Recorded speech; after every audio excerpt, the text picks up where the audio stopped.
छात्र संघ चुनाव को लेकर लगातार जो छात्र नेता हैं वो विरोध और प्रदर्शन कर रहे हैं। अलग-अलग तरीके से अपनी जो बात है वो सरकार तक पहुंचाने की जो बात है वो की जा रही है, लेकिन इसके बावजूद भी अभी तक उनकी जो मांग है वो नहीं सुनी जा रही। जिसके बाद में अब संघर्ष समिति यहाँ पर बनाई गई है। ये संघर्ष समिति किस तरीके से जो इस आंदोलन को आगे बढ़ाएगी और क्या कुछ इसकी जो रणनीति है वो यहाँ पर रहेगी, इसके बारे में जानकारी देने के लिए हमारे साथ में विकास जी और राम सिंह जी हैं। उनसे हम बातचीत यहाँ पर करते हुए नजर आएंगे। विकास जी, आप पहले तो ये बताएंगे कि क्या चुनाव को लेकर किस तरह से जो संघर्ष समिति आपने बनाई है, इस संघर्ष समिति का क्या काम रहेगा और किस तरीके से ये आगे जो इस आंदोलन को आगे बढ़ाएगी?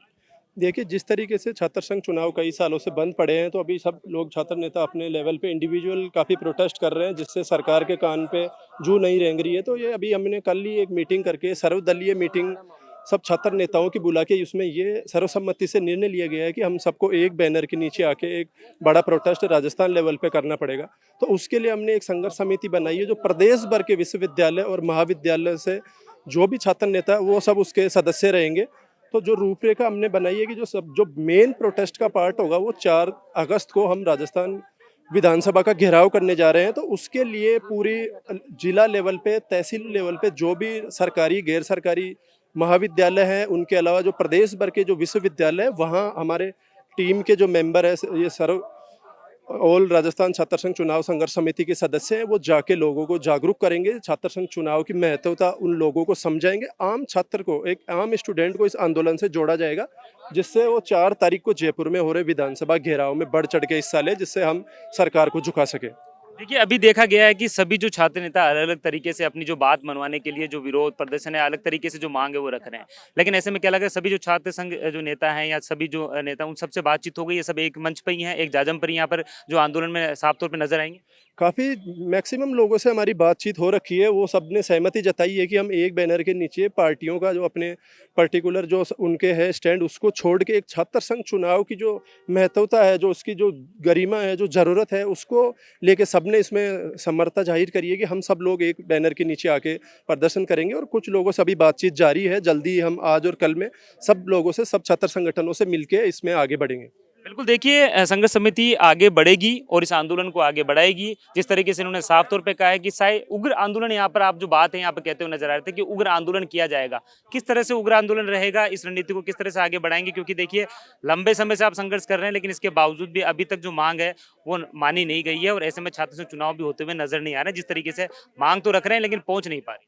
देखिए, ऑल राजस्थान छात्र संघ चुनाव संघर्ष समिति सभी छात्र नेताओं की सहमति से बनाई गई है। और ऐसा नहीं है कि मांग पूछ नहीं रही है, क्योंकि सोशल मीडिया का जो न्यूज़ चैनल है हमारे, जैसे आप जैसे सब लोग न्यूज़ चैनल हैं, वो बात पूछ रही है, लेकिन सरकार की मंशा होनी चाहिए।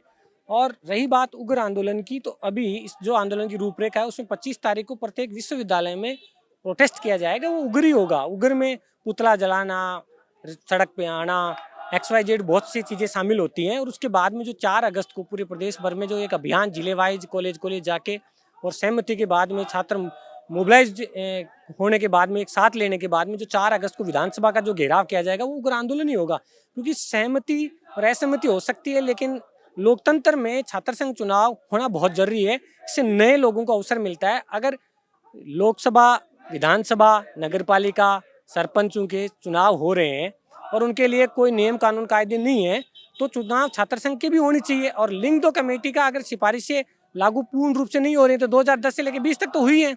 तो अगर आपको लगता है सरकार को कि नहीं हो रही है, ज़्यादा उल्लंघन हो रहा है, तो पालन ना करवाना सरकार और प्रशासन की जिम्मेदारी है। सरकार हो या तो प्रशासन फेल्योर है, सिस्टम और सरकार जिम्मेदार नहीं है, गैर जिम्मेदार है। तो ये कोई बहाना नहीं है। कई बार सुनने को मिल रहा है कि लिंग दो। तो इसलिए एडमिशन भी पूरे हो गए। न्यू एजुकेशन पॉलिसी में 20-21 अगस्त तक को सभी प्रकार के सेमेस्टरों में एडमिशन पूर्ण हो चुके हैं। तो जब छात्रों के चुनाव क्यों नहीं हो सकते? क्योंकि पहले जब बंद किए गए थे तो ये कहा गया था कि न्यू एजुकेशन पॉलिसी लागू करें, छात्र संघ के चुनाव नहीं करवा सकते। लेकिन आज के समय में तो सारा शेड्यूल, रीशेड्यूल जो भी है पूरा तय हो चुका है ना, तो छात्र संघ चुनाव क्यों नहीं? इसलिए आंदोलन उग्र होगा, क्योंकि छात्र अपनी मांग को लेकर आंदोलन कर रहा है।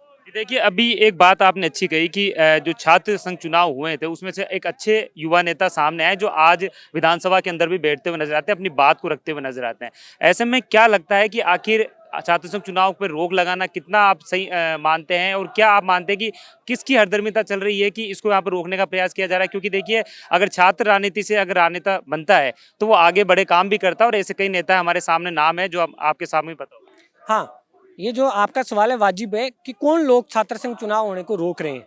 जो व्यवस्थाओं में चाहे किसी भी पार्टी में हो, जिनको लगता है कि नए छात्र नेताओं के उभरने से हमें वेटेज कम मिलता है और क्षेत्र में कहीं ना कहीं हमारी सक्रियता नहीं है और हम वही परिपाटी की राजनीति करना चाहते हैं जो सदियों से चली आ रही है, तो उस राजनीति को बदलना नहीं चाहते, हर व्यक्ति को उसकी हक नहीं देना चाहते। गरीब जो लोग हैं, जिसमें किसी भी वर्ग और जाति और धर्म का व्यक्ति हो सकता है, उसको जो उसके राइट्स है वो देने से वो अपने आप जो पुराने नेता हैं वो रोक रहे हैं। और नए छात्र नेता छात्र संघ के चुनाव के माध्यम से आगे निकलेंगे तो वो निश्चित रूप से उस उम्र के हिसाब से बदलाव की जो राजनीति है, जो शिक्षा लेके वो बदलाव की राजनीति बढ़ना चाह रहे हैं, उसमें बदलाव होगा। तो जो पहले के जो नेता हैं उनकी कहीं ना कहीं जमीन खिसकने को तैयार है, इसलिए ये सब पूरा सिस्टम मिलके युवाओं को रोकने का काम कर रहा है। अब क्या इसे कहेंगे आर पार की लड़ाई है सीधे तौर पे?